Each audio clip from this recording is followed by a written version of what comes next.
అందరికీ నమస్కారం. నిత్య జీవితం 360 డిగ్రీస్ యూట్యూబ్ ఛానల్కు స్వాగతం. ప్రతి ఆధ్యాత్మికవేత్త, ప్రతి పర్సనాలిటీ మోటివేటర్ జీవితాన్ని మార్చే స్థితప్రజ్ఞత సాధించాలి అని చెప్తుంటారు. స్థితప్రజ్ఞత అంటే ఏమిటి? దానిని సాధించిన పురాణ పురుషులెవరు? దాన్ని సాధించాలంటే మనం ఏం చేయాలో ఈ వీడియోలో తెలుసుకుందాం.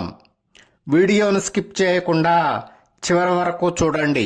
అప్పుడే విషయం పూర్తిగా అర్థమవుతుంది. మన జీవితంలో చిన్న సమస్య వచ్చినా మనసు కలత చెందుతుంది. ఎవరైనా మన పట్ల నిర్లక్ష్యంగానో వ్యతిరేకంగానో వ్యవహరించినా కోపం వస్తుంది.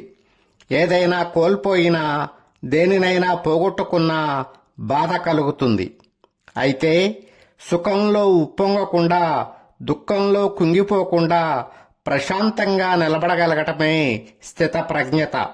స్థితప్రజ్ఞత అంటే సుఖ దుఃఖాలలో చలించకుండా కోపం, మోహం, భయం దాటుకొని జ్ఞానంతో స్థిరంగా ఉండే మనస్తత్వం.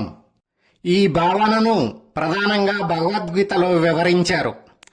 భగవద్గీత 2వ అధ్యాయం సాంఖ్యయోగంలో శ్రీకృష్ణుడు అర్జునుడికి స్థితప్రజ్ఞుడి లక్షణాలు వివరించాడు. స్థిత అంటే స్థిరమైన, ప్రజ్ఞ అంటే జ్ఞానం లేదా వివేకం. అంటే స్థిరమైన జ్ఞానం కలవాడు స్థితప్రజ్ఞుడు అని అర్థం. ఈ స్థితప్రజ్ఞుడు ఎవరు పొగిడినా గర్వపడడు, ఎవరు నిందించినా కుంగిపోడు, లాభ నష్టాల్లో సమబుద్ధితో ఉంటాడు, ఇంద్రియాలను అదుపులో ఉంచుతాడు. ఇలాంటి వ్యక్తి మహానుభావుడిగా పరిగణింపబడతాడు అని భగవద్గీతలో శ్రీకృష్ణుడు చెప్పాడు.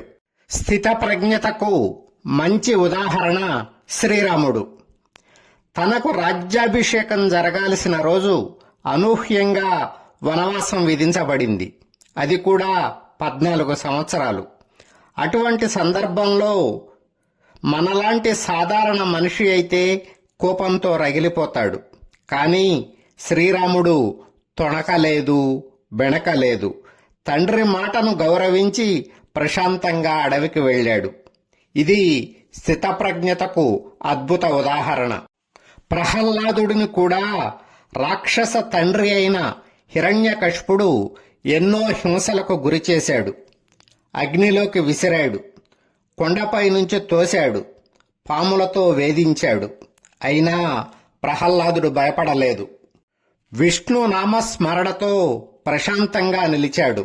ఇది భయాన్ని జయించిన స్థితప్రజ్ఞత. ధర్మరాజు జీవితంలో ఎన్నో అవమానాలు, కష్టాలు ఎదుర్కొన్నాడు. రాజ్యం పోయింది, అరణ్యవాసం అనుభవించాడు. అయినా ధర్మాన్ని విడిచిపెట్టలేదు. కోపం కన్నా ధర్మాన్ని ఎంచుకున్నాడు.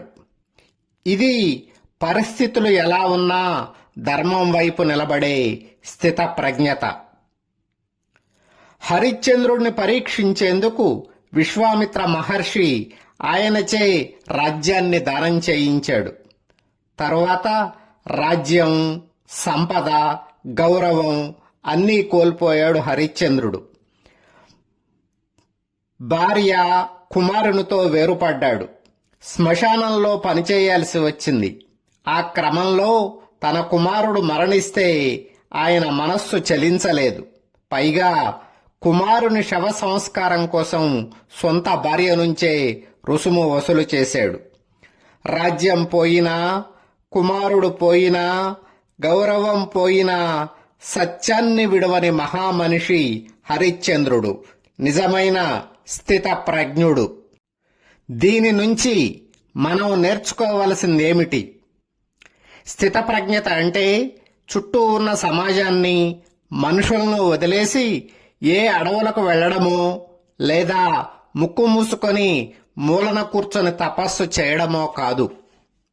సుఖ దుఃఖాలకు, కోపతాపాలకు, సమస్త భావనలకు ఆలవాలమైన ఇదే సమాజంలో, ఇదే మనుషులతో కలిసి బతుకుతూనే కోపం వచ్చినప్పుడు నిగ్రహించుకోవడం, విజయం వచ్చినప్పుడు పొంగిపోకపోవడం, కష్టం వచ్చినప్పుడు కుంగిపోకుండా నిలబడడం, నష్టం వచ్చినప్పుడు బాధకు బదులు అధిగమించడానికి దారులు వెతకడం, విషం నిండిన మాటలు విన్నా మనస్సులో అమృతాన్నే నిలుపుకొని ప్రవర్తించడం.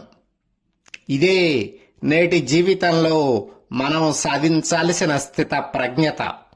దీనిని మీరు సాధించగలరు. ప్రయత్నించండి. ఇలాంటి మంచి మోటివేషనల్ వీడియోల కోసం వెంటనే నిత్య జీవితం 360 డిగ్రీస్ యూట్యూబ్ ఛానల్ను సబ్స్క్రైబ్ చేయండి. ఇతరులకు ఈ వీడియోను షేర్ చేయండి. లైక్ చేసి మీ అభిప్రాయాన్ని కామెంట్ రూపంలో తెలపండి. మీ క్షేమాన్ని నిరంతరం కాంక్షిస్తూ నమస్తే.